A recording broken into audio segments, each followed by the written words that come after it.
Ross, and I'm vice chair of the Environmental Quality Commission. Unfortunately, today we do not have our chair, Kathleen George, with us, but I want to just welcome folks to the 411th regular meeting of the Environmental Quality Commission.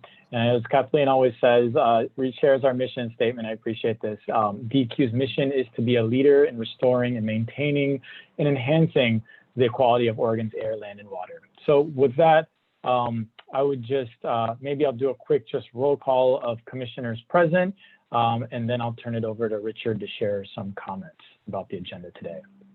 So with that, do we have Commissioner Mosby? Here. Commissioner Kyle? Here. Commissioner Addington? Yes, sir. Thank you. Welcome. Okay, and with that, Director Whitman, I'll pass it over to you.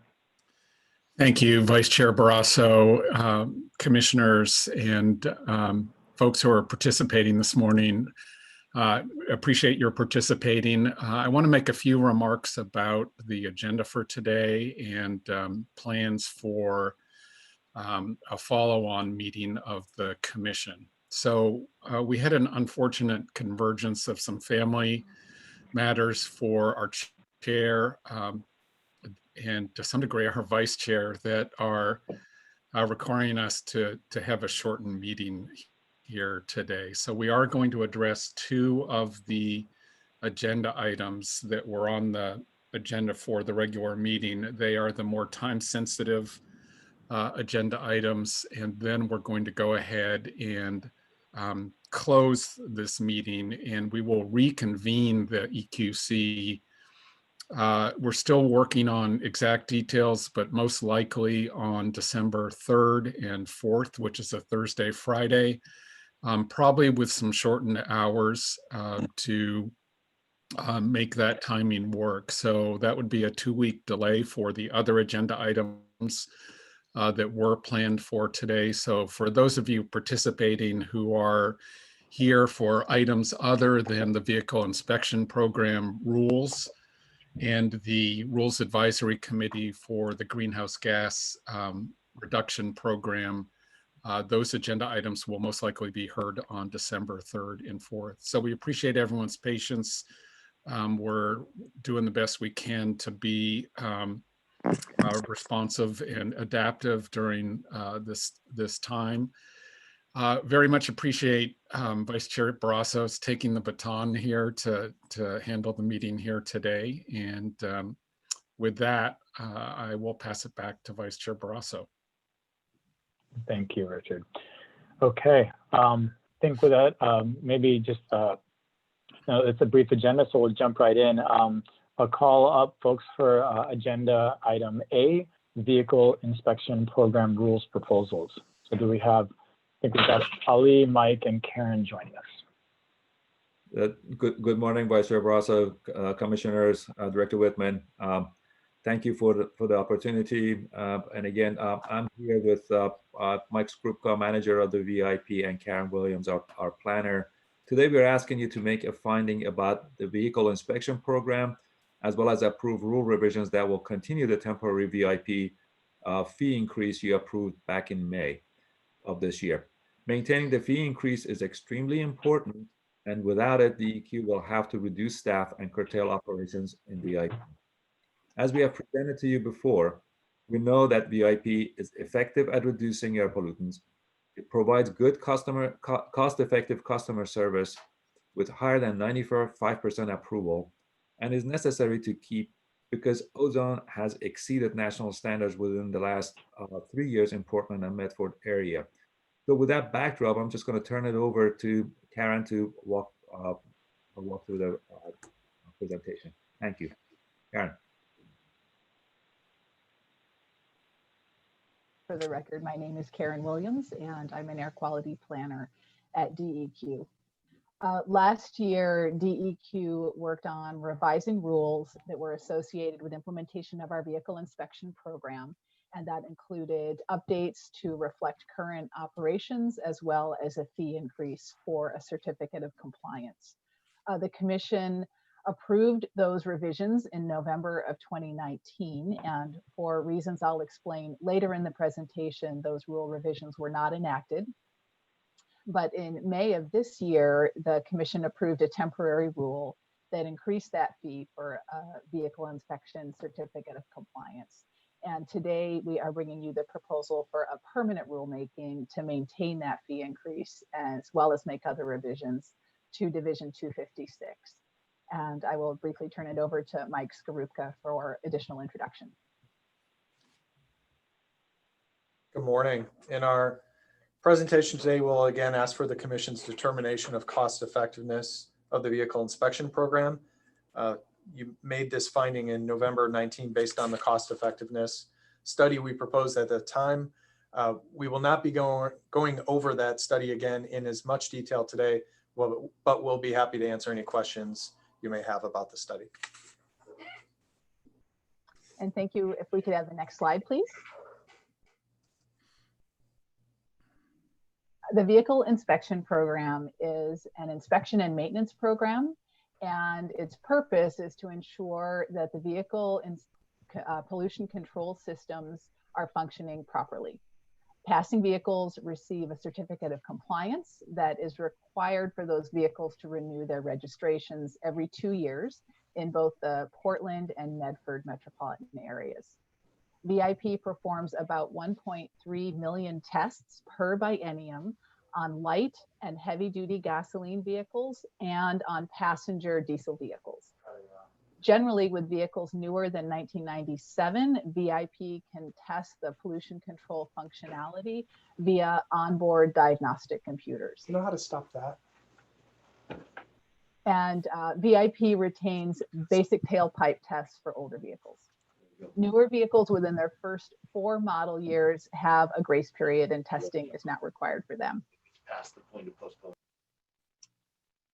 VIP operates 7 facilities in the Portland area and 1 in Medford, and about 90 staff manage administrative roles, they inspect vehicles, they follow up with customers, and they maintain facility operations.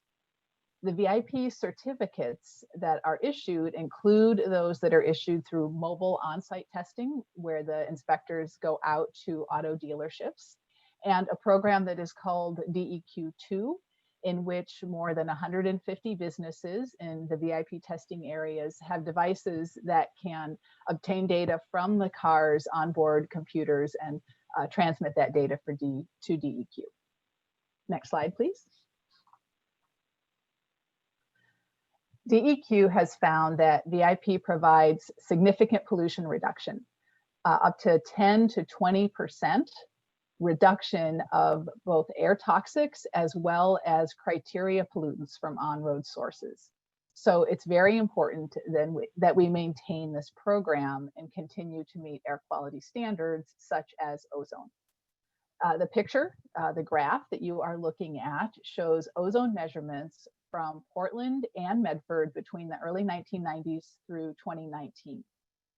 After the mid-90s, because of pollution controls, such as the vehicle inspection program, we've been able to comply with the ozone standard most of the time, even as it's been lowered. But since 2017 in the Portland area, we've measured ozone exceeding the 70 parts per billion standard. And in Medford, ozone measurements have exceeded 70 parts per billion since 2018. Now, it's quite likely that wildfire smoke and organics that are released during wildfires, and particularly in 2017 and 2018, have contributed to these exceedances. And some studies suggest that up to 3 to 6 parts per billion may be attributed to wildfires. But wildfire smoke can also have a dampening effect on ozone by blocking sunlight. So what this graph does show pretty unequivocally is that after several years of decline, the ozone trend appears to be moving in the wrong direction. And although EPA still considers Oregon in attainment with the ozone standard, DEQ is concerned about these exceedances and near exceedances. Next slide, please. The trend may indeed reflect things like vehicle miles traveled increasing, which is what this picture is showing from an ODOT report, or they could be reflecting a hotter climate or a combination of these factors. But regardless, the adverse health effects of ozone exposure are well known, regardless of the cause.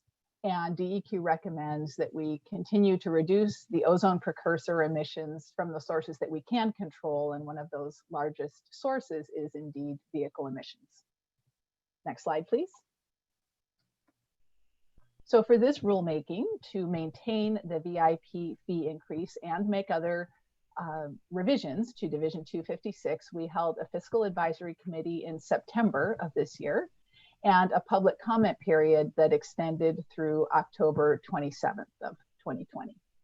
Next slide, please. The summary of the comments that we received and DEQ's responses to those comments are in your staff report, pages 25 through 30. And generally, we received 9 comments. 3 were in full support of the fee increase and the revisions in order to sustain the program's current level of service and pollution reduction. 6 commenters submitted a similar comment. They were not opposed to the fee increase or the other revisions, but did feel that DEQ should establish and set for the first time a separate and a lower fee for a certificate of compliance issued through remote testing at DEQ to participating locations. DEQ responded that establishing a different fee structure was out of the scope of this particular rulemaking, as the purpose was to bring program revenue in line with program expenses. And DEQ also did not agree that a lower sub-fee for remote testing would be appropriate at this time.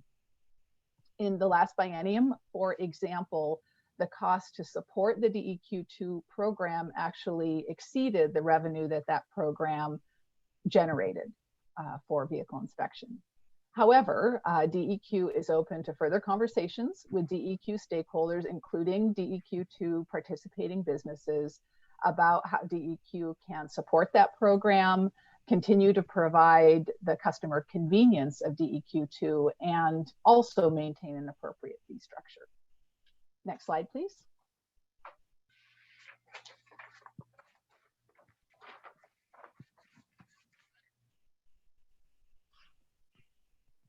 Sorry, 1 second here. Pardon me, just got a little bit out of order. So as we mentioned, this rulemaking is quite similar to one that we conducted in 2018 and 2019. And that culminated with the Commission's approval in November of 2019. DEQ did not submit rules to the Secretary of State at that time because DEQ sought legislative ratification in 2020 for the fee increase before doing so. During the February 2020 legislative session, the Joint Natural Resources Subcommittee, as well as the Joint Ways and Means Committee, recommended passage of DEQ budget items, which included the fee increase. But unfortunately, the legislature failed to act on the fee ratification due to a lack of quorum. While Oregon statute 291.055 allows agencies to increase fees at any time, but if the legislature does not take action to ratify the increase before it adjourns, then the fee increase is considered rescinded. So because the status of the fee increase that EQC did approve in November 2019 was unclear, DEQ asked the Environmental Quality Commission to reaffirm that fee increase with a temporary rulemaking in May of this year. A temporary rule statutorily can only remain in place for 180 days. So again, today we are proposing a permanent rulemaking to maintain that fee increase. And along with this proposal, we are submitting for your reconsideration the cost effectiveness analysis that DEQ completed. And Mike Skorupka will now summarize those findings and the program's budgetary status. Thank you, Karen, and good morning, everyone. I needed to switch workstations midstream, so hopefully everyone can still hear me. It looks like you can. Thank you. The VIP cost effectiveness analysis was conducted pursuant to 468A-400 and 468A-370. 468A-400 400 provides that before establishing fees, the commission shall determine the most cost-effective program consistent with the Clean Air Act requirements. 468A370 provides that the EQC shall determine if the most cost-effective method of conducting a motor vehicle control system inspection program is being utilized. Consistent with these statutory requirements, the VIP performed a comprehensive assessment of the program relative to all other U.S. vehicle testing programs. The analysis included an assessment of the fees charged by these programs, as well as program characteristics such as the program type, that is, whether it's public or private, whether the program is supported by non-fee revenue, whether the program charges customers for failed tests, and whether the program offers the kinds of testing services offered by the Oregon VIP.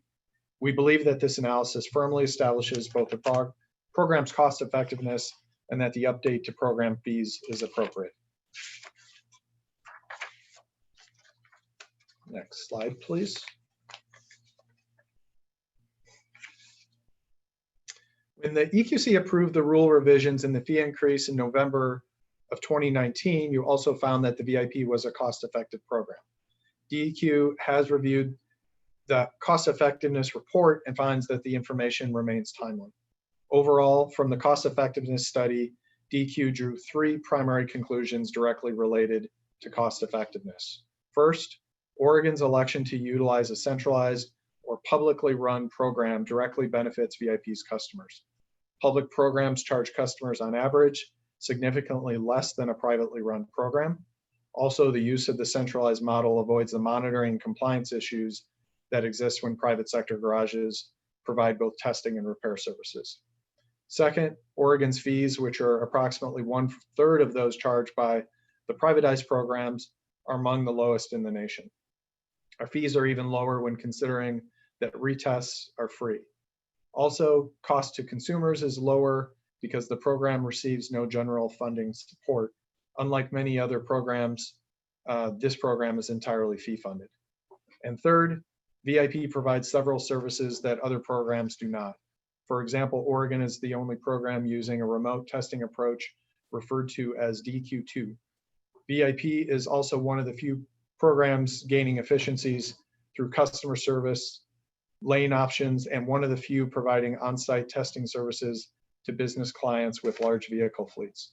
This wide range of services provides VIP customers with more options and allows the program to remain dynamic and able to change when customer needs change. And next slide, please. So Oregon's VIP, in addition to being less costly than most other programs, provides services that others do not, such as customer-assisted or self-service lanes, and offering customers convenience to obtain a test from the private sector, such as an oil change facility. And we offer customer conveniences to renew their vehicle registration and get their tags right after they complete their test at a VIP station. No additional trip to the DMV is necessary. Before the pandemic hit, the average time that customers spent in line at the stations averaged just over 10 minutes, and customer service scores were more than 95% positive. In March 2020, the VIP stations closed in response to the pandemic. The program promptly took steps in several areas to enable the program to continue to meet customer needs during the shutdown, to facilitate an effective reopening. Also, the program continues to take preventative measures designed to keep staff and customers safe during the current most difficult operating environment. Work in these areas includes the following. When a shutdown was required in March, we requested an emergency order from this commission, and soon thereafter launched a system that enabled customers to purchase their certificates of compliance at that time and return to the station by calendar year end. During the shutdown, we also developed a plan to enable stations to reopen, and all stations were reopened by late June. The plan included elements ranging from the modification of testing processes to the installation of COVID barriers and the incorporation of new sanitation procedures. Going forward, we will continue to update our safety plans as state and federal directives and other COVID realities may change. Next slide, please. This slide highlights the test volume demands on the VIP that underlie its operational efficiencies and the need to maintain current staffing levels. The blue bars represent VIP staffing levels from 2005 to date and projected through the next 2 biennia. The line represents the number of tests performed during this period. The temporary decrease in the 13-15 biennia is associated with the transition to OBD tests, and currently test volume is increasing at the rate of 2 to 3% per year. Last, each bar includes the number of annual tests performed per FTE per year. This graph has been updated slightly to reflect the expected suppressed testing volume in late 2020, which we expect to shift and occur in the 2021 test year. The analysis and conclusions have remained unmodified. VIP is operating at its highest number of tests per FTE per year. While this is possible in part due to efficiency gains that the program has achieved, the program is at its outer limits of its ability to meet annual testing demands. The 8 positions highlighted in the staffing bar were eliminated for this biennium due to inadequate fees to pay for needed staff. Even with these positions currently filled by temporary and limited duration staff, we find a need to routinely move staff across stations to address needs when there is an unexpected sick day, for example. For these and other reasons discussed, it is important that VIP secure the funding to maintain these 8 positions. Next slide, please. We propose to continue with the fee increase the EQC approved as a temporary rule in May of this year. The biennial fee increase that DEQ has proposed is as follows. In the Portland area, $4 increase to $25 every 2 years.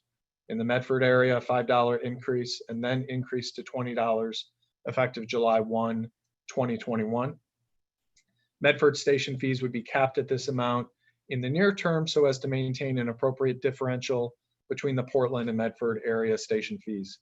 This differential aligns with the somewhat varying cost structures between the 2 areas of the state and an interest in phasing the fee increase needed to bring Medford and Portland area fees to near parity. Also, the mobile on-site dealer testing fee will be increased $4 to $30 per certificate. Next slide, please. If the fee increase is continued, revenues are projected to be sufficient through the 23-25 biennium, excuse me. This graph depicts just that revenues will exceed expenses until 25-27 when expenditures begin to again outpace revenues. The projected net revenue surplus, while largely limited to the approximate $1.2 million surplus in the 21-23 biennium and existing fund balance, is projected to carry the program through the projected deficit in the 25-27 biennium. Therefore, additional revenues derived from the projected fee increase are expected to adequately support the program over these next 3 biennia. It will be important in the future, however, for the program to make the adjustments to fees commensurate with inflation, as would be more typical for a fee-funded program of this type. Here, the VIP, in partnership with stakeholders and the legislature, will be exploring approaches that provide for future fee adjustments.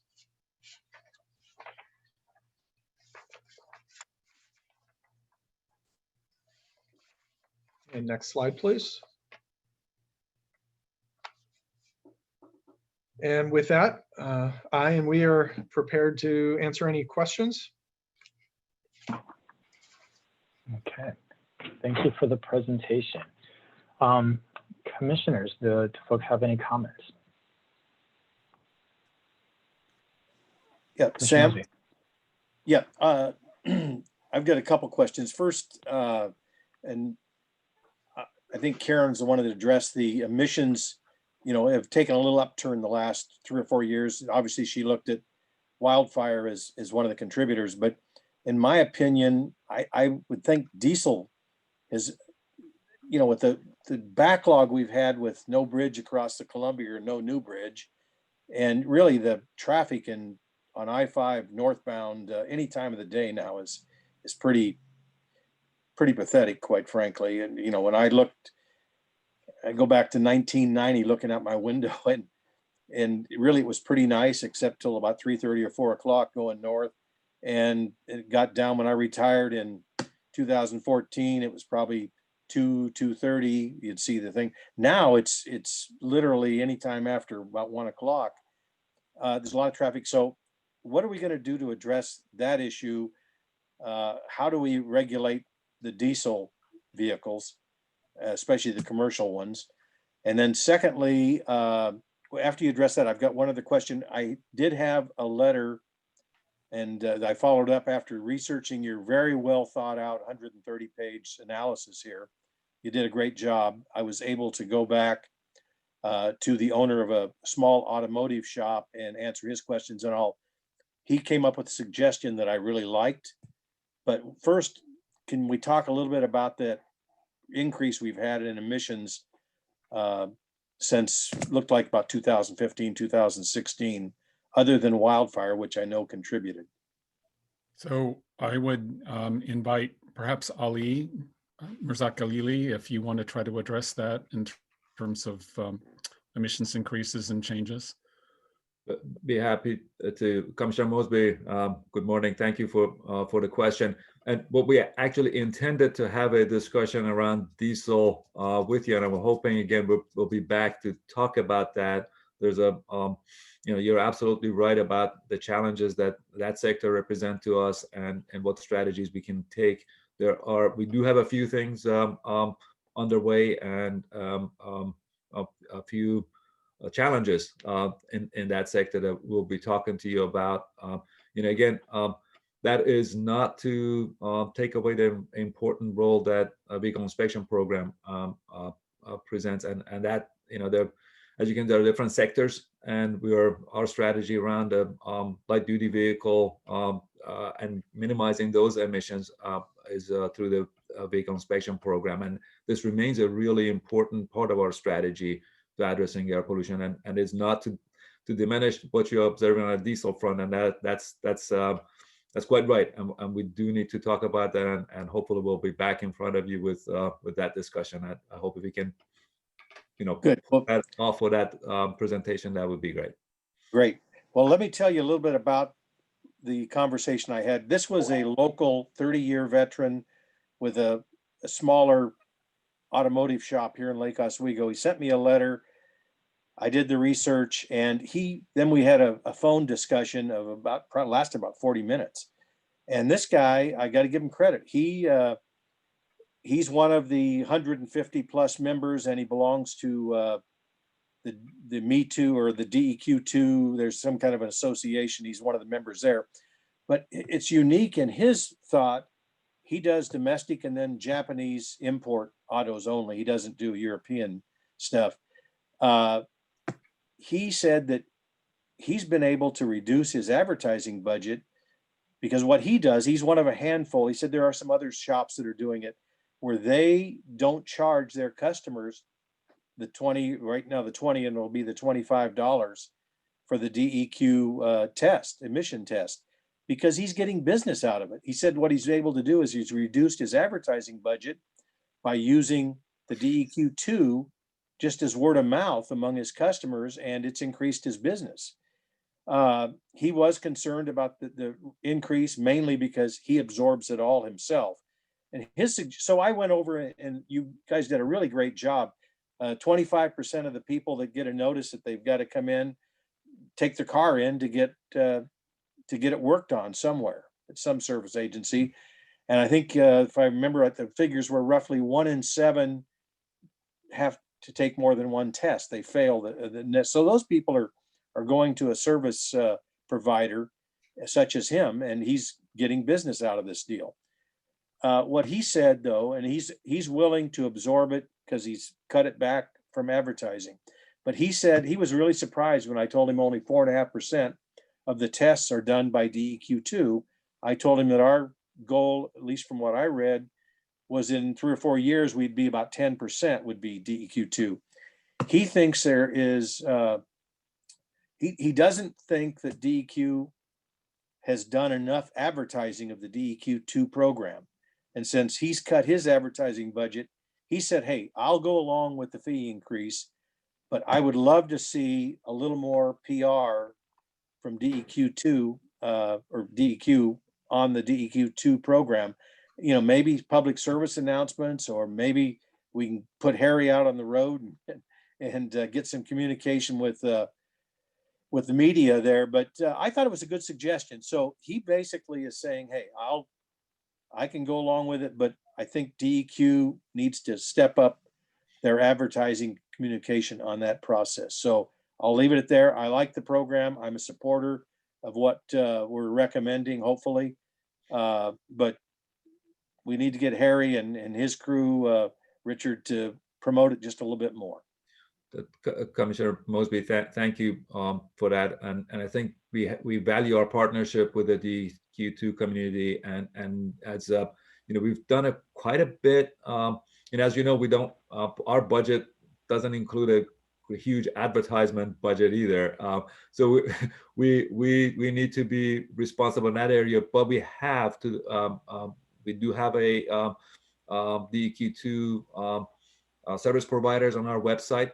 When we communicate back to you know, for testing, we do recognize the availability of DEQ2. I think that's the communication that Mike Skrupa and his staff provide out there. So we've done that. Could we do more? Perhaps. Do we have a budget for it? Not quite.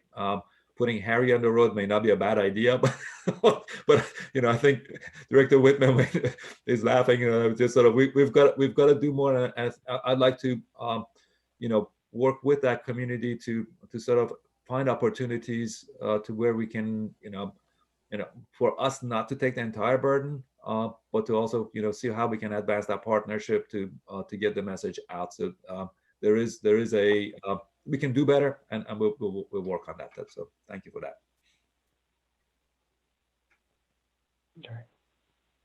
Sam? Yep, Commissioner Addington. Thank you. Oh, my screen. There we go. Yeah.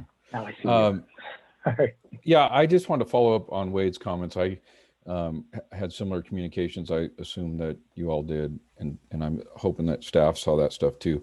I had a question, and I think Karen may have sort of addressed it, but it related to the budget, and that the program is stretched right now. And I'll be the first to say, I don't think I fully understand all the dynamics here. I'm not in an area that gets tested, and but why not push more business towards DEQ2? Wouldn't that sort of help on both fronts, or am I missing something with that? If I could, Vice Chair Barrasso, Commissioner Addington, I think the DEQ2 program is an important adjunct to the vehicle inspection program, and we want to continue to work with all our partners in the DEQ2 program to make that option available to consumers. It's fundamentally designed as a service to vehicle owners in the Medford and Portland metro areas. Having options to go to an auto shop during hours where you can't get to a VIP station, or that's closer to where somebody lives, that's a convenience for vehicle owners in these two areas. One thing I want to be clear about, though, is in terms of cost to run the program, there are costs to DEQ in terms of the DEQ2 program. DEQ still has to go through reviewing the test results that are sent to DEQ electronically by each of the auto shops, and then issuing a certificate of compliance to the individual vehicle owners. And at the same time, also really as a convenience, issuing the registration renewals and tags to vehicle owners. So right now, the cost to DEQ of administering this portion of the program, the DEQ2 program, the costs are actually greater than the amount of revenue that we receive for this. So we do want to continue to provide this. We want to make this program as convenient and as accessible to vehicle owners as possible. But this is not a money saver for DEQ, at least right now. That said, we want to work with the auto shop owners to promote this, to make sure people are aware of this, and if it is more convenient to them to go ahead and use it. But it's not a way of actually saving money for DEQ right now.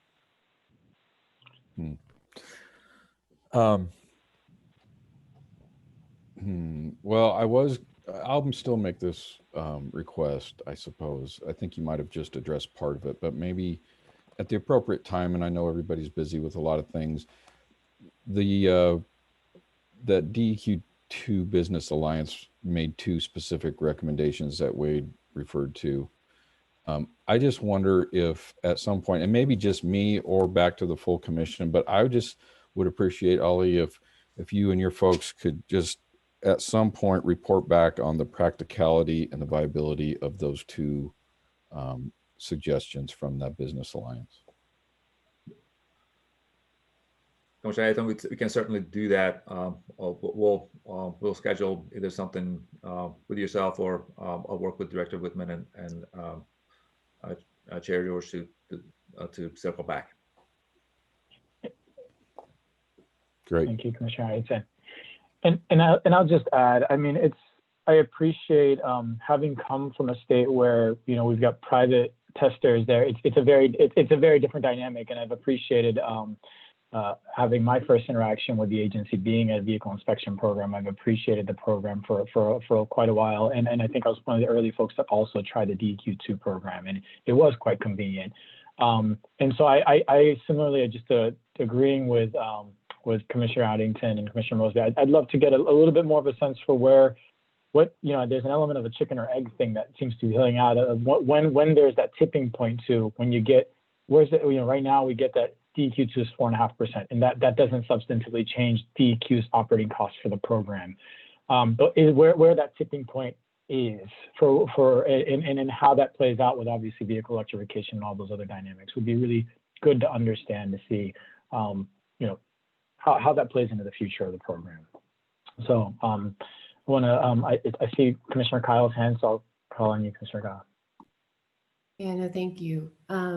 Because as you mentioned, there's a tipping point and some of this efficiency. And one of the things I like about this is that there is this private-public partnership that still seems to be, because it is so small, it's only about 4 or 5%, but there is potential there to grow it. And so, at what point does the efficiency of the convenience to the people, the advantage that private industries that Wade mentioned that receive additional work from it, balance out some of the big back end costs that DEQ has for supporting this program.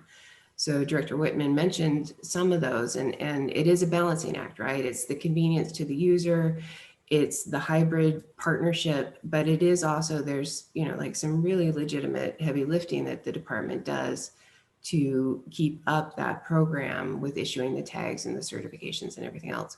So to me, it's a very much a balancing act. And I think I like Sam's idea of at what point do you kind of project out into the future where some of those efficiencies lie between the convenience of the private partnerships expanding, and if that has the potential to kind of decrease some of the costs and some of the burden on DEQ, or is it just going to continue to grow it?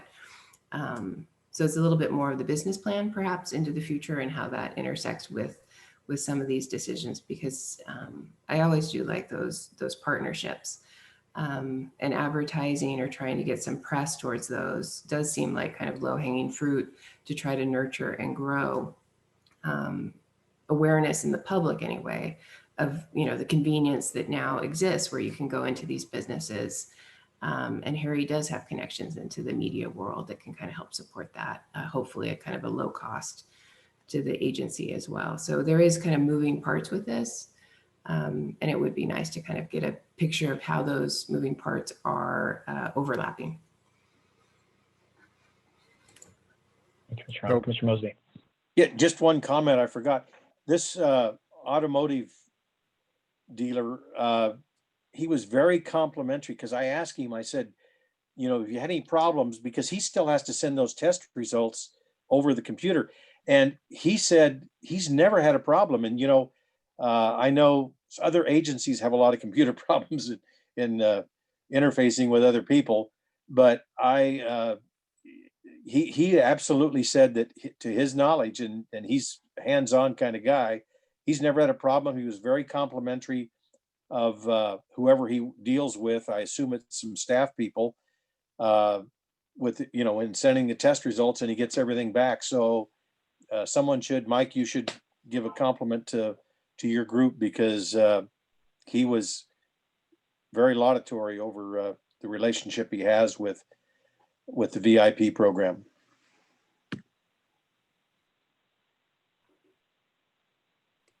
Richard, you're muted.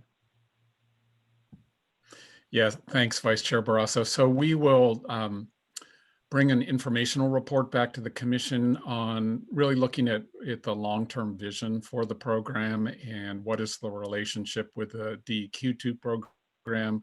We need to have some more conversation with the DEQ2 community and hear their issues and concerns, make sure we understand them. So we will do that and bring an informational report back to the commission. Just to tie this off, just to make clear what was implied in the presentation, we still need to go back to the legislature and get legislative ratification of the fee that is before you today. So assuming you vote to approve this fee, we are going to be back in front of the legislature in the upcoming session as part of our overall budget. And I think there are probably other fee increases that DEQ has as well that will need to be ratified. So that's typically done in a fee ratification bill that is an omnibus bill that comes before the legislature. And assuming everything goes as normal with the Oregon legislature, that would then tie this off, and we'd have closure on this. But there is one more step after your action today, just to make it clear to the commission. So with that, be happy to answer any other questions commissioners may have, and appreciate the staff work on this item. Okay, looks like not seeing any further hands raised, and seeing as how we're a little bit behind, I'm going to go ahead and see if we can entertain a motion. Yeah, Chair Barrasso, I move that the Environmental Quality Commission find that in accordance with ORS 468A.400 and ORS 468A.370, the vehicle inspection program, including the proposed 2020 fee increase, is the most cost-effective program consistent with Clean Air Act requirements. Adopt the proposed rules seen on pages 34 through 92 of the staff report for this item as part of Chapter 340 of the Oregon Administrative Rules, and approve incorporating these rule amendments into the Oregon Clean Air Act State Implementation Plan under OAR 340-200-0040, and direct DEQ to submit the SIP revision to the U.S. Environmental Protection Agency for approval. Thank you, Wade. Do we have a second? This is Commissioner Kyle. I second. Thank you. Okay, with that, do we have any further discussion? Okay. All those in favor, say aye. Aye. Aye. Aye. Okay. Well, I think that was the four. So that was it. Then motion passes. And I want to just thank you, Ali, thank you, Mike, and thank you, Karen, and Richard as well. This is great, and look forward to seeing that follow-up report. So With that, I think if it's okay with the commissioners, should we go ahead and move on to agenda item B? Yep. Okay. All right, let's see. I think we've got Director Whitman up for this one, as well as Colin McConaughey. You have the floor.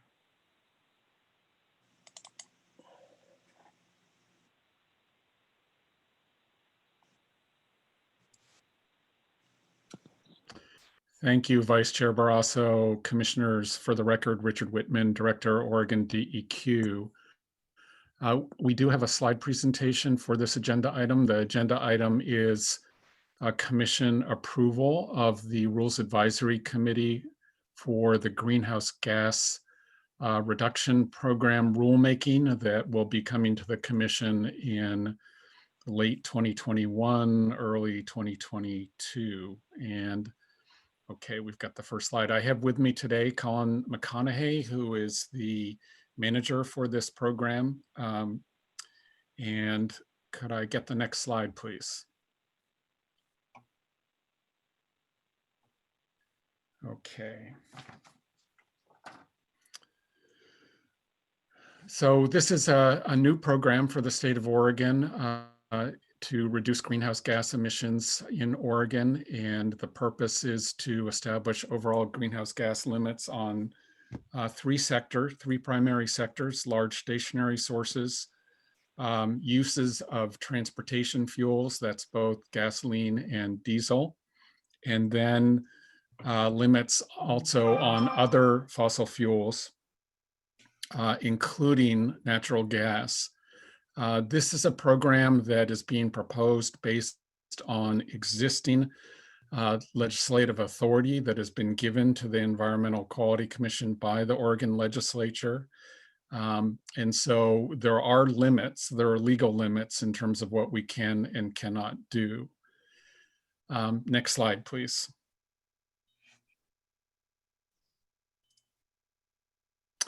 Okay, so with this, I'm going to go ahead and pass the baton off to Colin McConaughey to talk a little bit about the process and where we are in the process. Colin?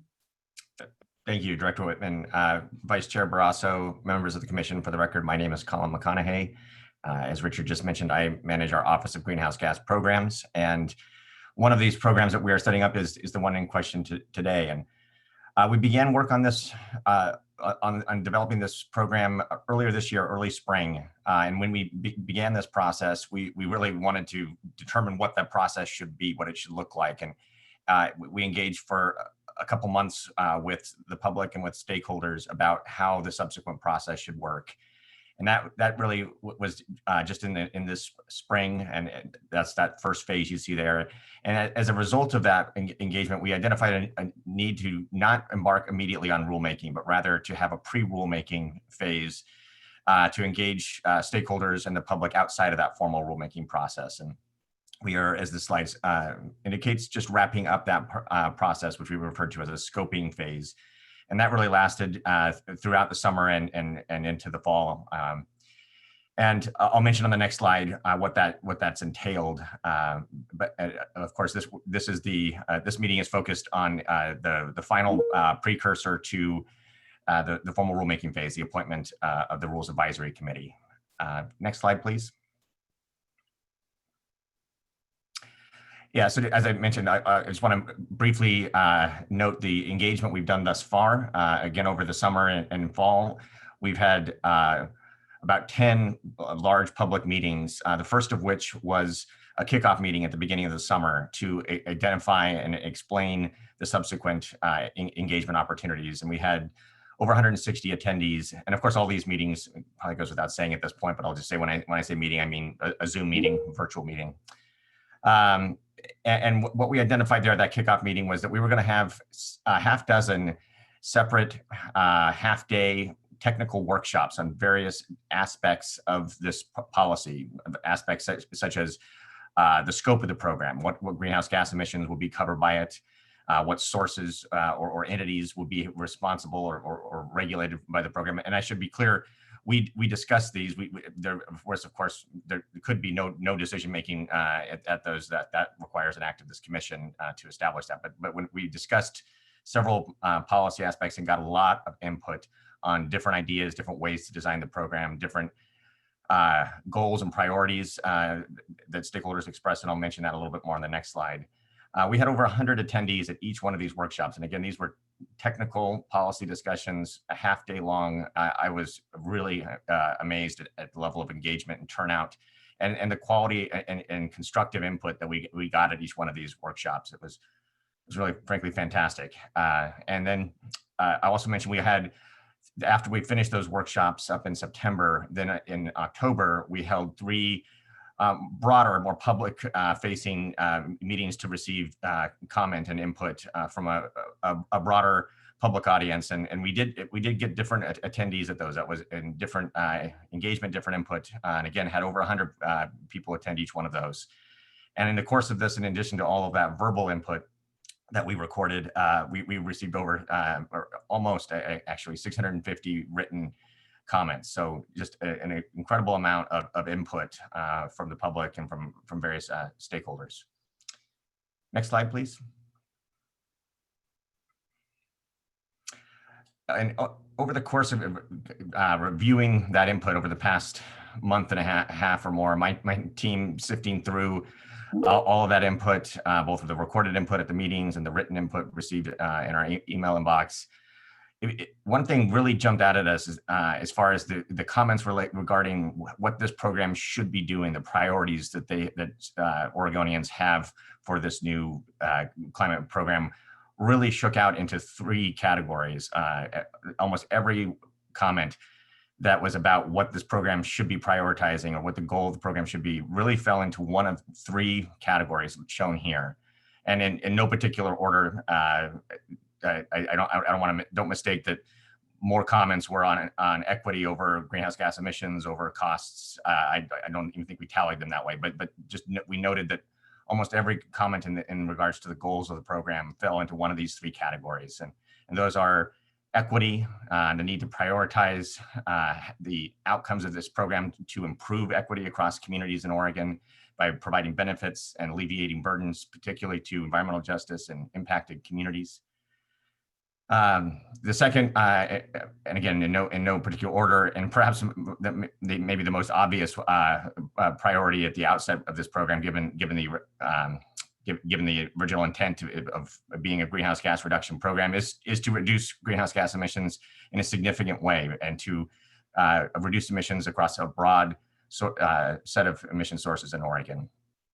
And then finally, a lot of questions and concerns about how the program would affect costs, both to directly to businesses as well as downstream to consumers of goods and consumers of energy, households and businesses reliant on those fossil fuels that Richard mentioned as sources that this program will be designed to cover.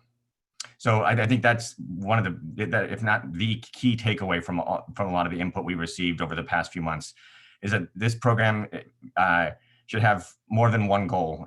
We need to be mindful of all 3 of these goals. Next slide, please. Okay, so getting into the meat of what we're intending to discuss today is the formal rulemaking process that we are planning to embark on at the end of this year, and the need to identify and appoint a Rules Advisory Committee, or RAC, is kind of the final phase, final step before we embark on the rulemaking phase. And we're planning this phase to, again, begin really by the end of this year and throughout next year. Next slide, please.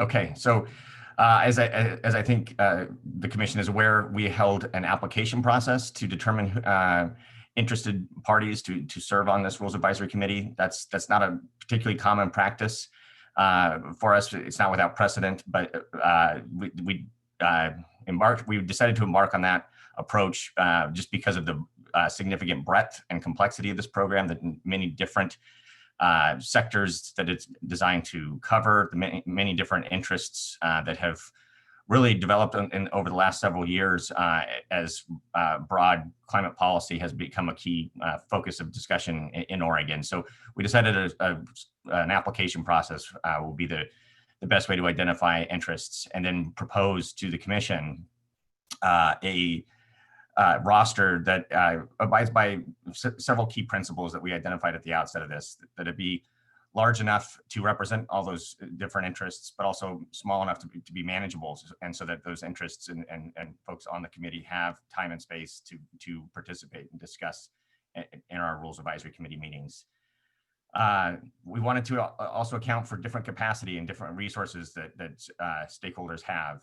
Some stakeholders have quite a lot of resources and sophistication to bring to this discussion. Others have fewer resources and less time that they can more easily provide. So wanting to be mindful that certain interests need overrepresentation, if you will, or more representation, so that as to be sure that those perspectives are represented consistently and equally throughout the process. Next slide, please.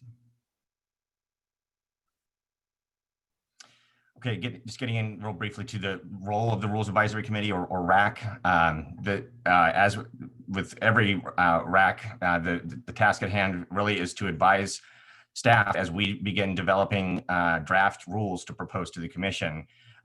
First, vetting those and getting those ideas reviewed and discussed by the advisory committee, getting their input on how the program should be designed, how we should effectuate that design in the language of the rules. Really, in a case like this with a broad rulemaking, that's a lot of work. I just want to acknowledge that we're going to be asking a lot of this Rules Advisory Committee. There's going to be a lot of material coming out of our team and provided to the advisory committee with the ask that they review that and provide input, both in writing in the intervening periods between meetings, as well as verbal discussion at those meetings. I want to note that we don't plan to seek consensus from the RAC. That's not typical anyway, but especially in a case like this with that broad range of perspectives, we don't think that's realistic. We don't even expect to call a vote or have a majority opinion. So I want to stress that when folks look at the composition of the advisory committee and how many seats different interests or perspectives have, this isn't a majority rule type of situation, much less seeking consensus on how to design it, but rather getting that wide range of input from those different perspectives and making sure that each voice is heard and given opportunity to provide input throughout the process. And I also want to note that at each of our advisory committee meetings, we'll be planning to dedicate time to receiving public input from folks that are not on the advisory committee. So folks that are not on the formal advisory committee will nonetheless be able to engage with us throughout our process and at each one of these Rules Advisory Committee meetings. Next slide, please. Just real quickly here.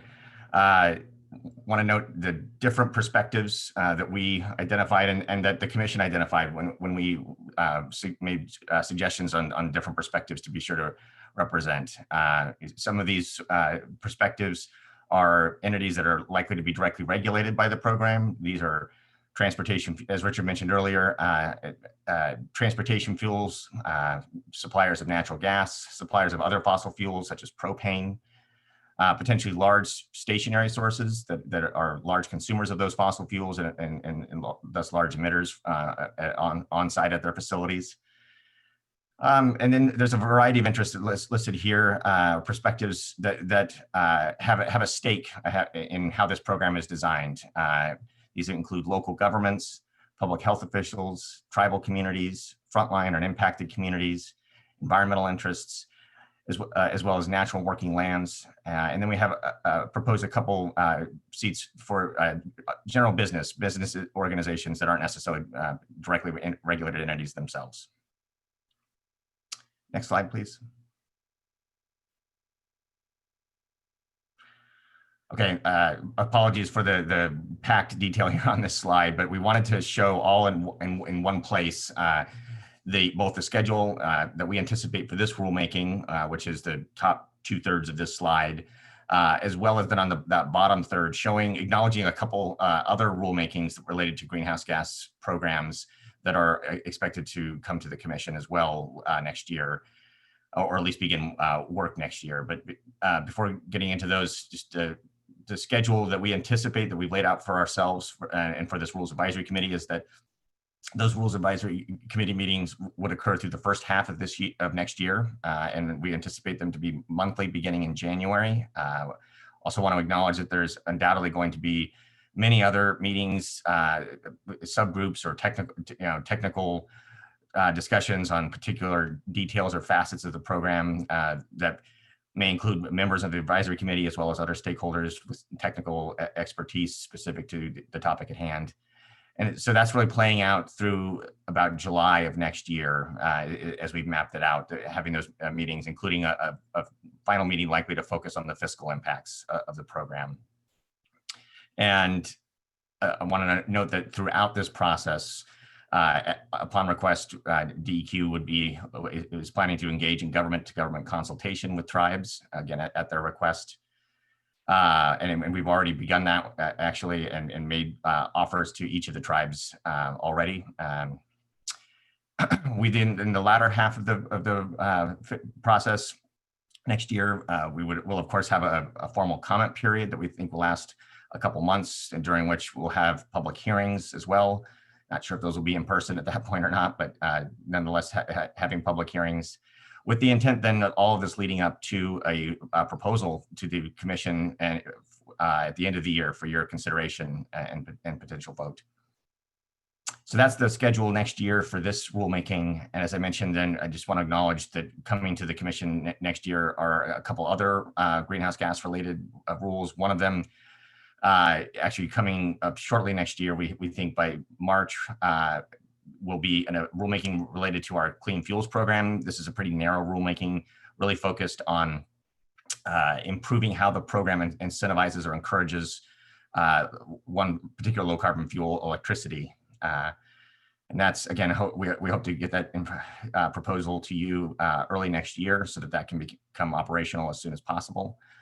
We'll also begin work next year, later in the year, and through into the following year, into 2022.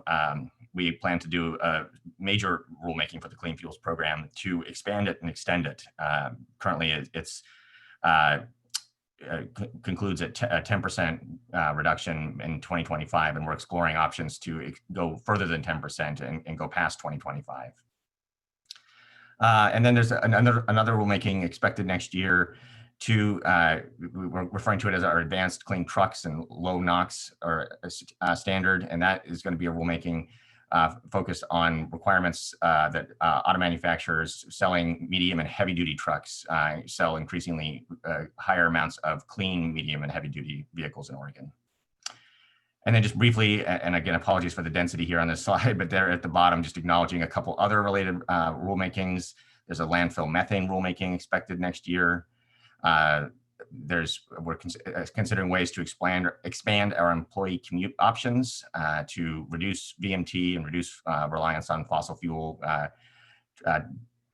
commuting.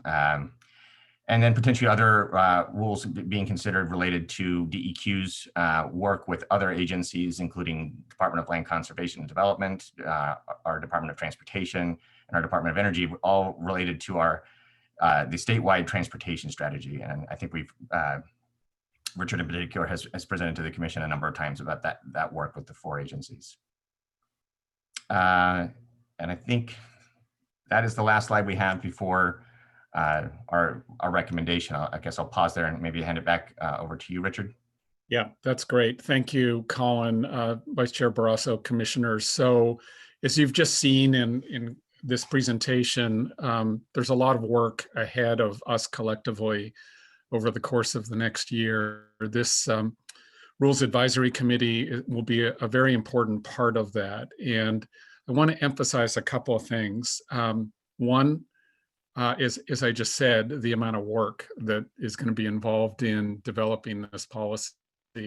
2, that because we are doing this under some constraints, the need to stay within the authority that the legislature has already provided the agency. This is the work on the Rules Advisory Committee in particular is kind of technical. It's kind of technical in how we develop the best program for Oregon under the legislative direction that we've been given. And it really plays out in each of those three areas that Colin described. First of all, what is the best way to get to greenhouse gas reductions in Oregon, given the particulars of Oregon and the particulars of Oregon's economy? Secondly, how do we best do that in a way that minimizes cost impacts both to the business community and to consumers in Oregon? And thirdly, and this has important technical aspects also, in designing this program, how do we both avoid creating new impacts on communities that historically have borne a disproportionate burden of environmental and health impacts from our economy, not just industry, but also from impacts from our cars and trucks and from everyday life. How do we avoid those impacts, and where there are opportunities, how do we actually reverse some of those burdens and start to really think about equity in terms of public health impacts of this program? So we need, in putting together the recommendations for the commission, we really thought about each of those three areas and thought about individuals, not just organizations, but individuals who have expertise in one or more of those areas. We had approximately 83 individuals indicate an interest in serving on the RAC, which is wonderful. That's great. I think it's reflective of the importance of this rulemaking and the excitement about the program. But it also made for some difficult choices. And anytime you're in a situation where you can't necessarily have an 83-person Rules Advisory Committee and have it really provide opportunities for people to give meaningful input, we had to make some difficult choices in terms of our recommendations to you. So again, it's that we really see this Rules Advisory Committee as providing technical expertise for the department and the commission. And ultimately, when these proposed rules come to you, it's going to be the commission that's going to have to make kind of the hard political, technical choices between options for how to move this program forward. And we're not looking to the Rules Advisory Committee to make really political choices. We're looking to the Rules Advisory Committee to provide input to you on what's the best way of getting to particular outcomes. So I hope that's helpful. The last thing I'll say, and then I'm going to turn it over to Vice Chair Barrasso, is we take these as really as recommendations from the department. We normally, you normally delegate this function of appointing a Rules Advisory Committee to me, to the director, to do that. We purposely set this up to bring recommendations to you and have you make the final decisions for this Rules Advisory Committee, recognizing the significant public attention that's being focused on this effort, and wanting really to make sure that you all are comfortable with kind of the balancing of choices on the Rules Advisory Committee. So you're not going to offend us if you tweak these recommendations or change them. That's fine. That's why we're bringing it to you. So we expect some good discussion about this with the commission, and look forward to getting this decision made so that we can get this underway. And I want to emphasize that last point. This is an aggressive schedule, and we are going to be looking to folks on the Rules Advisory Committee to really devote some significant time and attention. And so that is one of the reasons that we brought this particular item along with the VIP fee increase to you today, because we kind of need to get going on this and get some decisions made so that people know if they're on or off the Rules Advisory Committee, and we can start getting people prepared for the ambitious meeting schedule and program that's coming. So with that, we'd be happy to answer any questions and look forward to the discussion and decision by the Commission. Thank you.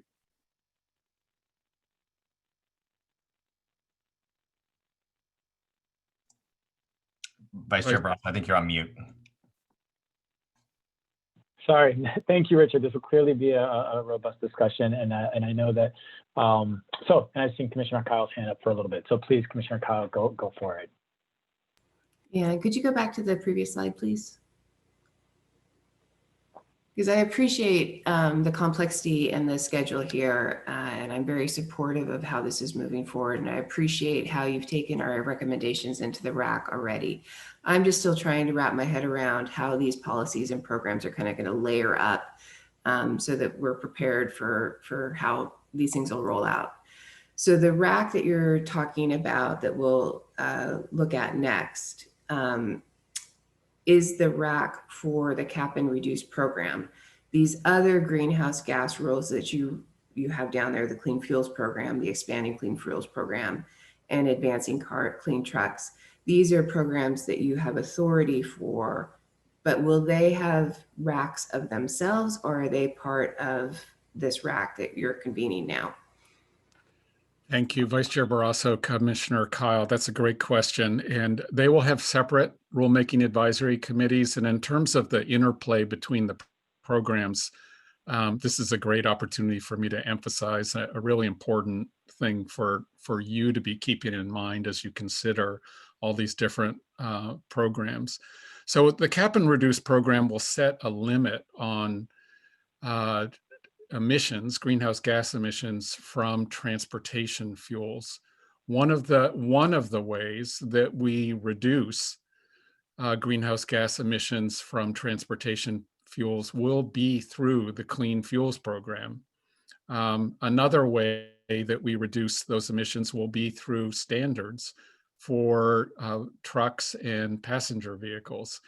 So you can think of these other rulemakings as building blocks that are part of how we get to those limits and reductions, overall reductions that we need to see in each of the sectors of Oregon's economy.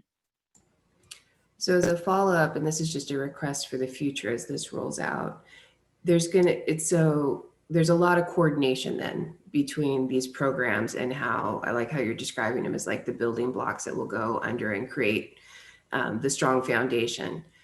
I know that I will appreciate and want information that always illustrates the coordination between these programs and rules and policies and what's in DEQ's authority as they relate to this cap and reduce, so that I can always keep in mind how they are complementary and coordinating and pulling together to maintain alignment. Because that seems like a really key feature of this entire process. And it's complicated because, as you mentioned, it touches a lot of aspects of life, and being able to keep that big picture in mind as we dive into these details is going to be super important, at least for me. So just something that a request being made now. Thank you, Vice Chair Barrasso, Commissioner Kyle. We will regularly report to the Commission on the overall effort and the various pieces and how they're moving forward together in coordination. I will mention that we will also, as part of that, provide you information about what other state agencies are doing, because we are not alone in this effort. There are other agencies that are also undertaking important actions, and we do have a new federal administration also, and we're starting to hear kind of early ideas for what might be considered at the federal level, and that will have some interplay between with the state level work as well. So yes, we will provide a regular report to the commission on the different moving parts. And in some ways, you do this already with a lot of the, we always get the table of updates with regulations and where they are.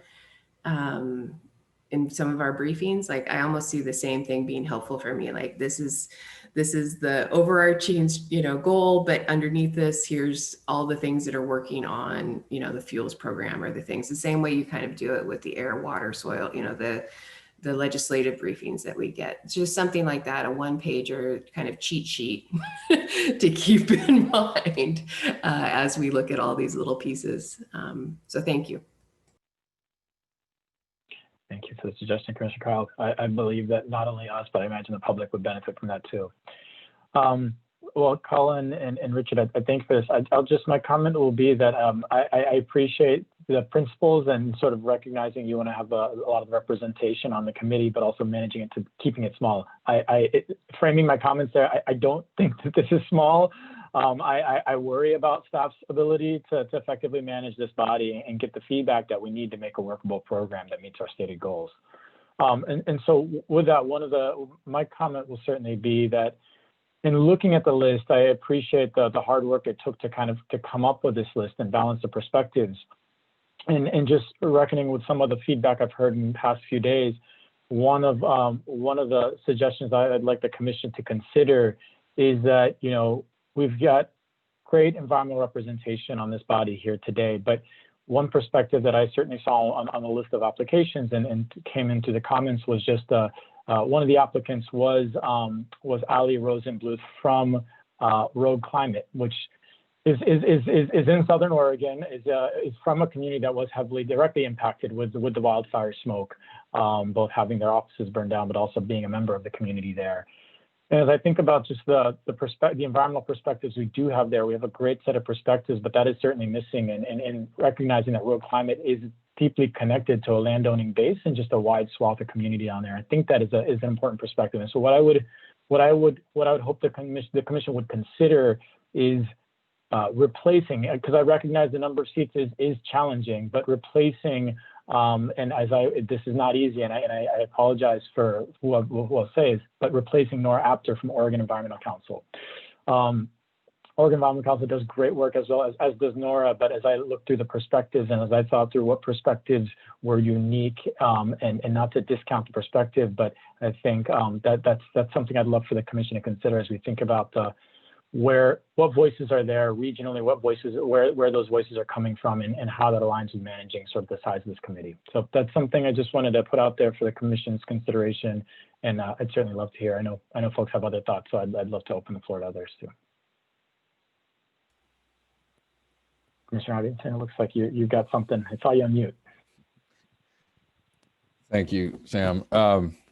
I appreciate where you came from right there with, this is hard. This is really hard. And I also want to thank the people that applied for this. And I mean, it's a big commitment.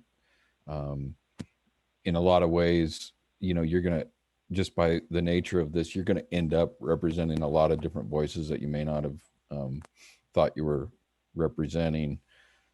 What I'm going to say is not being critical of any individual that was selected at all, because I think probably everyone on here, as far as I know, is qualified and brings a legitimate perspective. But I try to look at balance, and when I talk about balance and what I'm going to say here, I'm not even keeping score here of who's on what side of the issue. I'm talking more about geography and differences of opinion to some extent, or different voices at the table. I mean, let's acknowledge right off the bat, this is probably the most contentious policy issue going on in the state of Oregon, right? I mean, it relates to the overall issues that we've seen at the legislature and elsewhere. And so it's not going to be easy. And I really appreciate, I was thinking about this. I sometimes complain about the work I need to do, but Colin, I don't want your job for the next 12 to 18 months either. So this is going to be hard. And I understand the need for constructive input. As a commissioner, I want there to be constructive input on this group. It will make our jobs easier down the road.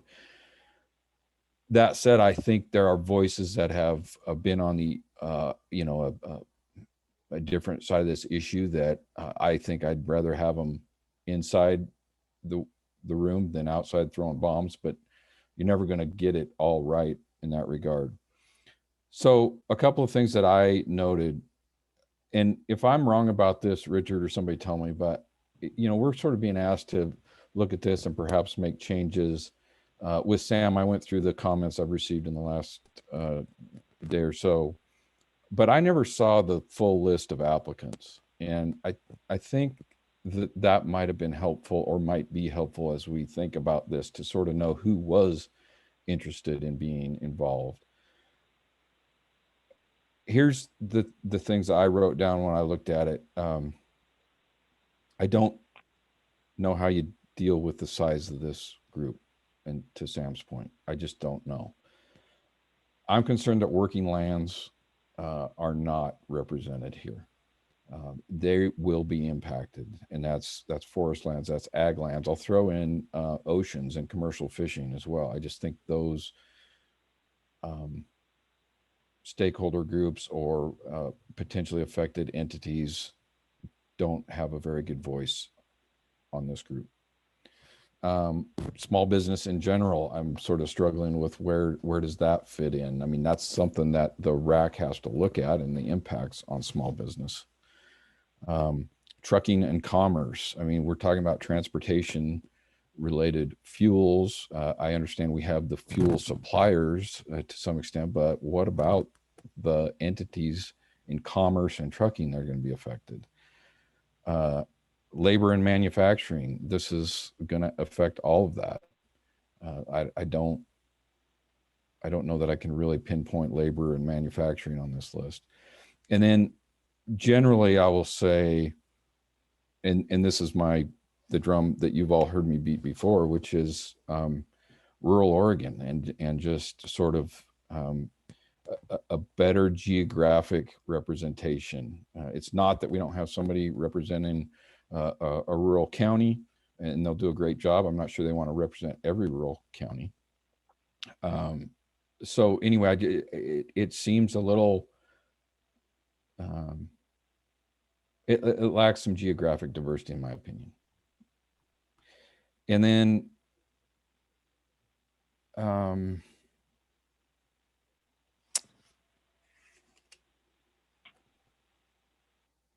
well, I'll just wrap up and say that I'm trying very hard to come up with a good suggestion here that doesn't delay the process, Richard. I understand the need to move forward, and I don't mean to stonewall, and I don't want to do that. But the way that this issue is going to get solved or addressed, and it needs to get addressed. I mean, there's no question about it in my mind that something's got to happen. But it's going to be with partnerships, and it's going to be with collaboration. And if there's anything I can do to further that or help it, I will.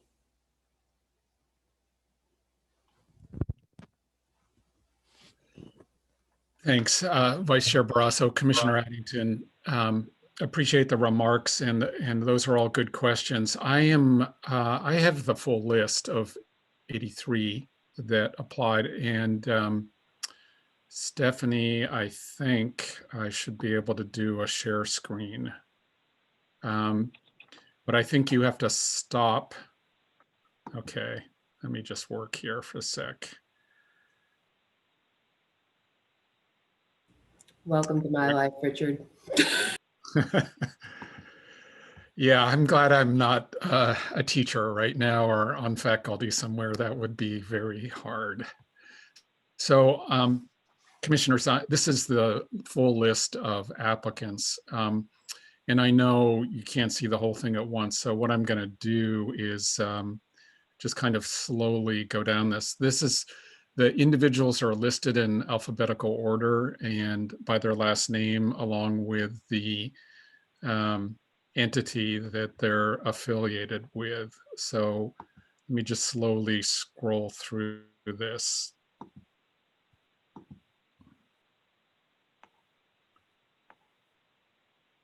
And then I'll come back and address some of Commissioner Addington's particular remarks. So apologies that we're having to do this way.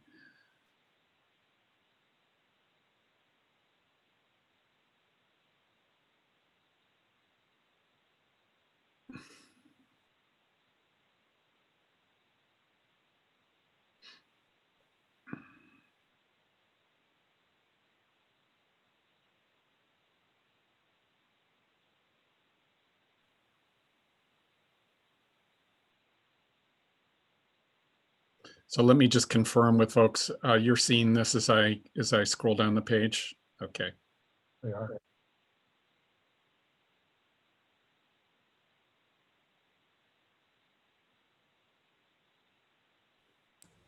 And actually, Richard, as you are scrolling down this page and letting us kind of review this, could you speak to your thought process on how you kind of group these into the buckets that we talked about last time, where you were kind of looking for proportional representation from the different sectors? So Vice Chair Barrasso, Commissioner Kyle, we were looking for balance on the RAC, but balance across multiple dimensions. So it's kind of hard to summarize in any short way. But basically, we were looking for each of those three areas of expertise that I mentioned. So folks who have some experience working on greenhouse gas policy, and particularly on understanding some of the mechanics of various proposals that have been made in past years about how to reduce greenhouse gas emissions in particular sectors or under particular proposed legislation. So that was one factor. Another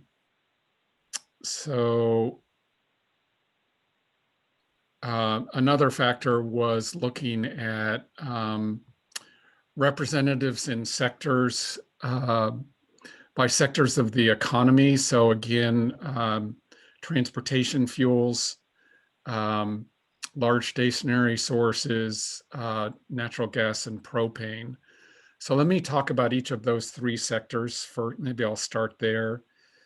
In transportation fuels, I don't have the names, actually I see one of them, Steve Smith with Phillips 66. So we wanted to have both representatives of transportation fuel sector kind of generally, but also at least one representative of an entity that's a particular supplier of transportation fuels in Oregon.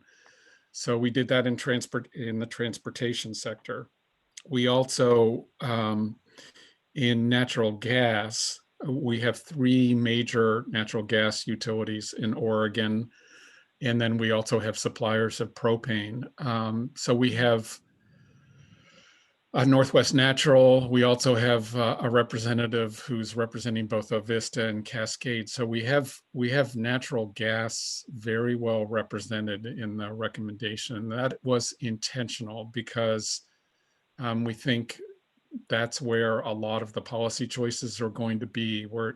In natural gas, we're talking not only natural gas supply to residential and commercial customers for heating and cooling purposes, but we're also talking about natural gas supply to large stationary sources and industry. So the natural gas piece is going to be a very important part of the discussion and policy options around reducing greenhouse gas emissions in that sector. So again, well represented there. The large stationary sources themselves, we have several representatives who are kind of general business representatives, as Colin stated. But we also wanted to put some individuals on who represent particular manufacturers and understand the impacts of regulation on their operations from a operational perspective and the effects of cost increases on particular operations. So we have a representative of one of the largest steel producers in Oregon, along with a representative of one of the largest forest products manufacturers. So that's a little bit. I'll say on the working lands piece, again, on forestry, the representative that we selected is from representing a company that's vertically integrated and that has both manufacturing operations, but also is a major forest landowner. Also in working lands, we propose putting an individual who represents nurseries. Nurseries are not just a working land owner, but they're also a major consumer of natural gas. They have a direct stake in this type of a program and can help us think through program design from that perspective. We tried to be very cognizant of the geographic balance as well. And so we have several representatives of local government on the proposed list. One is a representative of a relatively urban, larger city, not largest, but one of the larger cities in the state. But then we also had a representative of a county that is kind of in between urban and rural in the western part of the state, along with a representative of Eastern Oregon county that is going to have a probably different perspective on some of this. So let's see.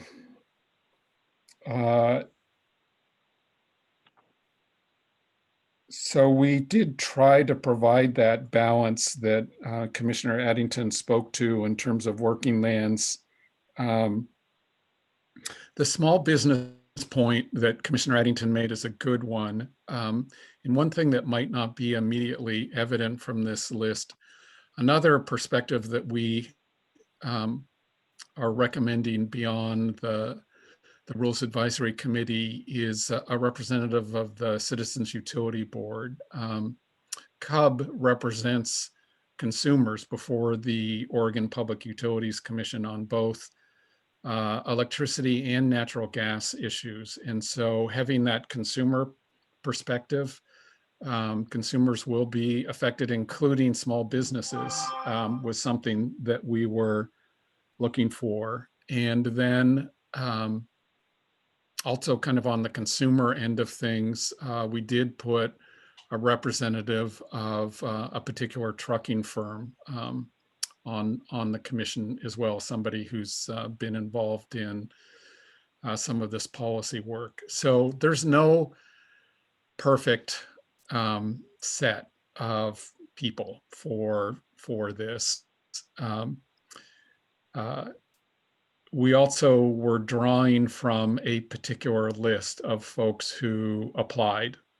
So we did not have applicants for some of the particular perspectives that Commissioner Addington mentioned. I don't think we had anybody from representing fishing, for instance, the commercial fishing industry. Again, this is the commission's choice, and there are a lot of different and somewhat competing considerations. So I don't think there's any perfect answer, but I think that is my general response to the points that Commissioner Addington raised. We're trying to get a selection here that can really provide constructive input to the commission for what are going to be some difficult choices come about a year from now. With that, I'd be happy to answer any other questions or comments. Commissioner Mosby. Yeah, I thank you, Richard, for sharing this list of 81 people. Again, I sort of agree. You know, I heard Commissioner Addington and then Commissioner or Vice Chair Barrasso both have a couple suggestions, and I sort of like their suggestions. I like the Rogue because obviously that represents more of a Southern Oregon perspective. And I did think, although we do have the government representative from Wallowa County, we don't have as many rural people. And I'm going to throw one out here, and maybe Greg can tell me. I've never heard of her, but Amy Wong, Friends of Family Farms. Is that someone I assume is from a rural area that I'm not familiar with her? But you know, we've got 30 some people here. When I looked, we've got 3 Native American representatives. We've got 3 persons of color. I do think the rural people should have a little bit of vote, and you know, the Rogue would be more of a rural environmental type thing, I would assume, being in Southern Oregon. And maybe Greg, who is Amy Wong? Is she from a rural area? Friends of I don't know. Farmers? I don't know, but I mean, that's sort of, sorry, Vice Chair, but Yeah, I mean, I think that's part of, I guess, my challenge or frustration is we're kind of looking at this, but I don't know where these people are from. We don't have their application, and I'm not necessarily saying I should have their application, but it's sort of hard to know where everybody's at and where they're from. So no, I don't know. So Yeah. You've got 31 people, I think, and that's a really unwieldy group. When you throw our staff people on there, I mean, you're going to be talking 35 to 40 people is in a rack. That's a whole lot of people. I mean, 8 to 12 would be, to me, ideal. But I know we're trying to accomplish a lot here and really have some diversity. But I'll leave it at that. But I wouldn't disagree with Sam or Greg. I do think they made some good suggestions there. If I could, Vice Chair Barrasso, just quickly on the size. It is a very large Rules Advisory Committee. It is larger than the Clean Air Oregon Rules Advisory Committee that we had, which was quite large also. I do want to note that we do have under contract professional facilitation for this Rules Advisory Committee. And so we have some resources to run the Rules Advisory Committee that we don't always have for rulemakings that should help with a larger rack. That said, I would hope that the commission would not make it too much bigger than what we've, the list that we've proposed to you. So, but do be assured that we've got some resources to help with facilitating the meetings and making them functional. So I think it might be worthwhile. We haven't heard, Commissioner Kyle, I don't want to put you on spot, but I haven't heard from you. So I want to just check in and see if there are comments, because I'd like to do a pulse check after this to see where we're at. Yeah, no, I appreciate it. I'm kind of trying to take it all in because there is a process and there's people that applied. It is useful to see the whole list. I think that where we're sitting as a commission now is to look at the ones that were selected versus the ones that applied, trying to keep this balance. So I'm probably the least informative of the group regarding who these players are, since they're not really in my world and you didn't tap the academic component to it. So like in my head, I could see 2 ways forward. Either we move forward with the list that was given because they were selected for a reason and there is representation. We could move forward today with the addition of anybody from the commission sees somebody who should be lifted up and put onto the rack. Or since we will be convening in 2 weeks in December 3rd, that's maybe a third option is give the commission time to review that list. And for that, I really kind of look to Greg, since you have the strongest opinions as far as representation, if that kind of having an opportunity to look amongst those who applied versus those who maybe we wanted to apply, and having a 2-week beat to kind of review that in more detail, and then make the decision on December 3rd when we reconvene. So I kind of see 3 acceptable opportunities for how we could move this forward. Thank you, Commissioner. Director Woodman, do you have any feedback to the third option? I know I want to come back to the first 2 options that Commissioner Kyle laid out, and then see at least if you have any feedback around that third option that Commissioner Kyle laid out, which was to push things out to a couple weeks. Thanks, Vice Chair Barrasso. Commissioner Kyle, I do have some concern about pushing this out. We are beginning to plan for that first Rules Advisory Committee meeting, and want to make sure we get materials for that first meeting to RAC members in enough time, given the holidays, that they're able to fully prepare. And so I'm not going to say we absolutely can't go to the 3rd or 4th if that's the commission's wish, but we kept this on the agenda for today because we were hopeful that we would be able to get a decision on the RAC today. Well, it's not my interest in making this already impossible or a challenging task harder, but I want to check in. Commissioner Addington, you had spoke about some thoughts. I want to make sure before, I think there may be a couple motions we can make and get a feel for whether there's interest in either of those motions. But I'd love to first hear specifically what you're thinking, Commissioner Addington, and then I can make a proposal as well. I appreciate that, Vice Chair. This is really hard to do this on the fly, I think. And I mean, I suppose I could throw names, but I'm not really interested in making it any bigger either. I would rather take some names off, you know, or at least have a discussion to understand where, you know, do we need 3 natural gas providers, and does one represent the interests of all of them, and could we plug in, you know? But this is just, the process is difficult and imperfect. So I don't have a good suggestion. I'm really struggling with what to do. I would like more information, I suppose. So that's where I'm at. Thank you.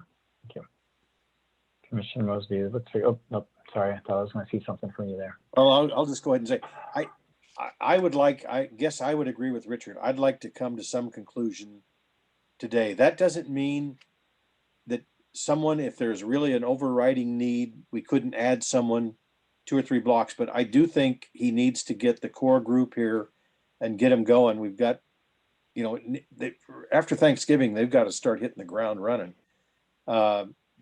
And I liked your suggestion, quite frankly, of, you know, switching one, but I didn't see the rogue. Was the rogue person on that list of 81?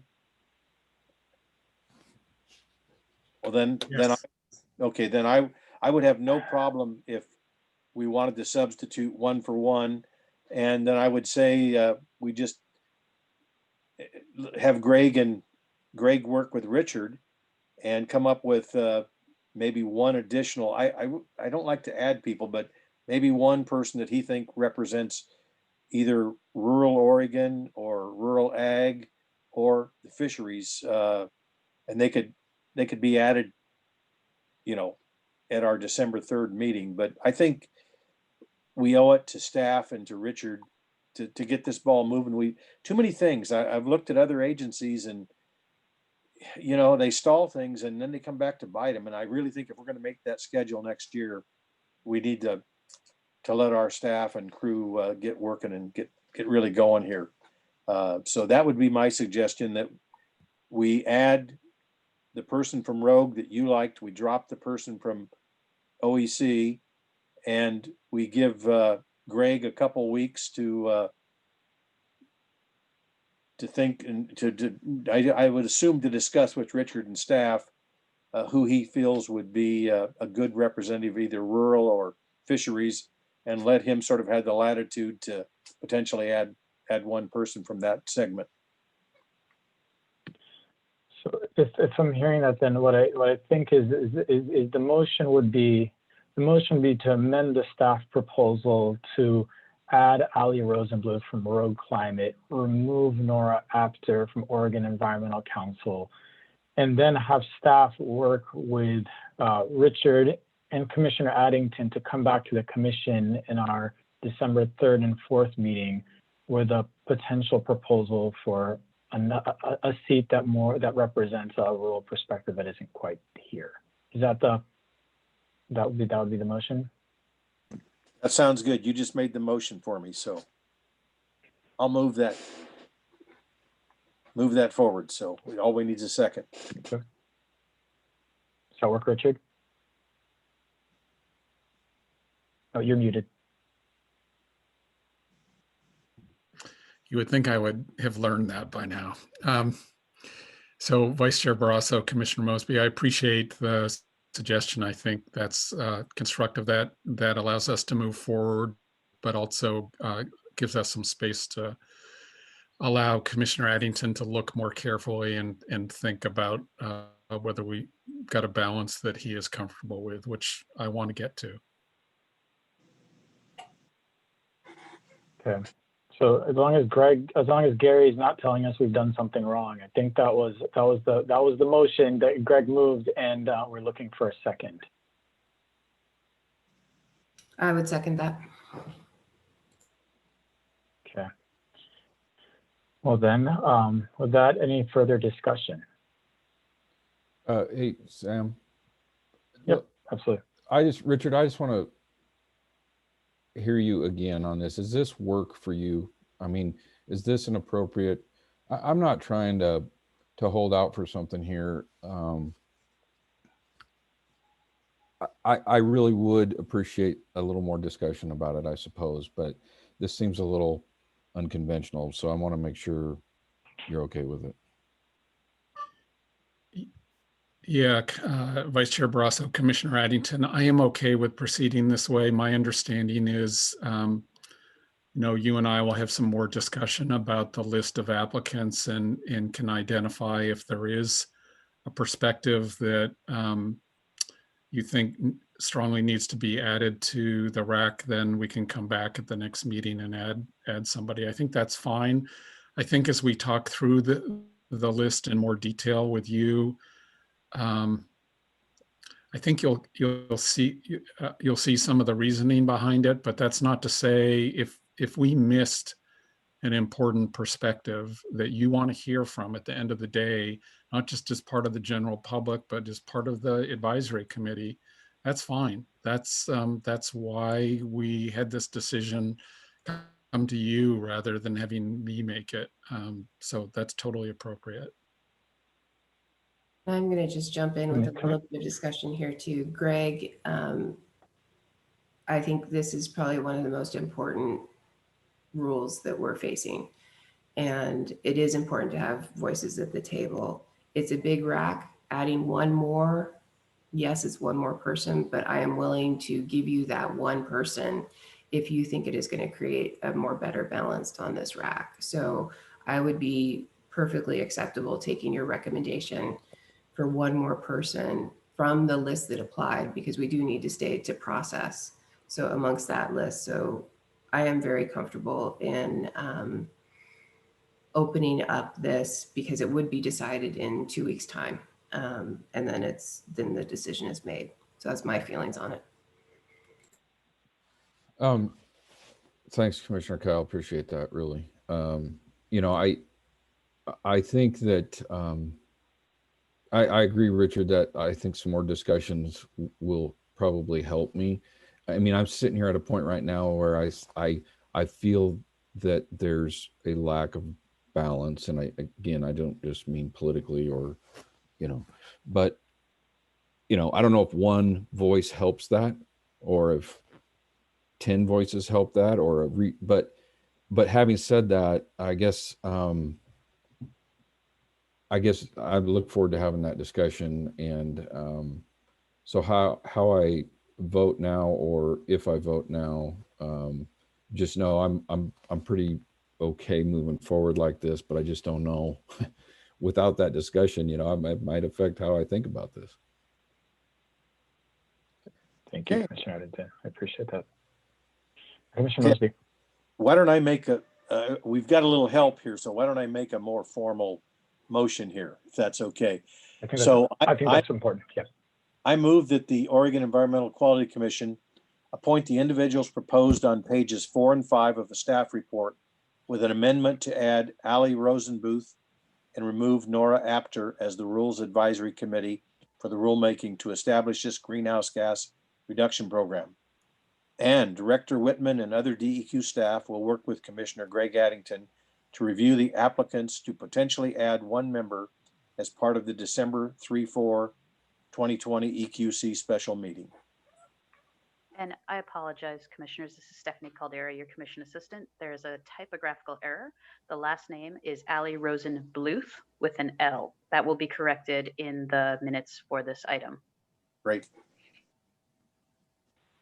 Do I have a second? This is Commissioner Kyle. I second the motion. Thank you. There's no. Do we have any discussion? Any further discussion? Okay. Seeing none. All those in favor, vote by saying aye. Aye. Aye. All those opposed? All those abstaining? I'm going to abstain, Sam. Here, Commissioner Addington abstains. With the 3 votes, ayes, the motion passes. Thank you, Colin, and thank you, Director Whitman, and thank you, Commissioner Addington. And I look forward to the discussion on the 3rd and 4th.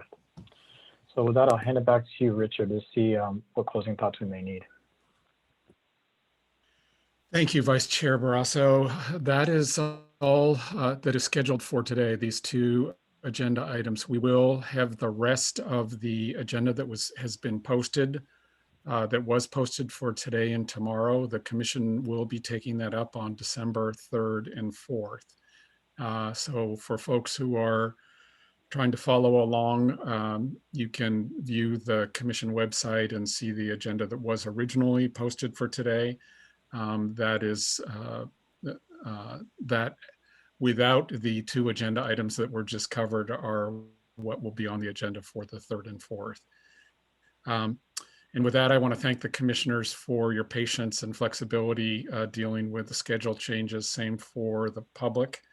And we will see you on the 3rd and 4th. Details about time for when we will start, we will post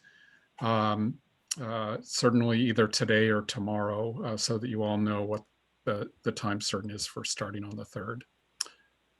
And Vice Chair Barrasso, that is all the business for today. Thank you. And I didn't say this, but I want to thank all the applicants for the Rules Advisory Committee. I really just, it goes without saying, it's a huge feat, and I appreciate everyone for throwing their hat in that. And so with that, maybe we'll make a motion if we need it, but we'll make it, since we've done it in the past, a motion to adjourn. So moved. Second. Thank you, Commissioner Addington. Thank you, Commissioner Mosby. All those in favor? Aye. Or maybe, do we even need that? Yeah, perfect. The last vote. Perfect. Yep. Well, let's adjourn this meeting. Thank the public. I want to thank the public and certainly thank staff, and we'll see you all on the 3rd and 4th. Yeah. And I really do want to thank you, Greg, for taking a deeper look. I appreciate that. Thank you very much. Thank you guys for meeting me halfway on stuff. Always. All right. All right. Well, take care of yourselves.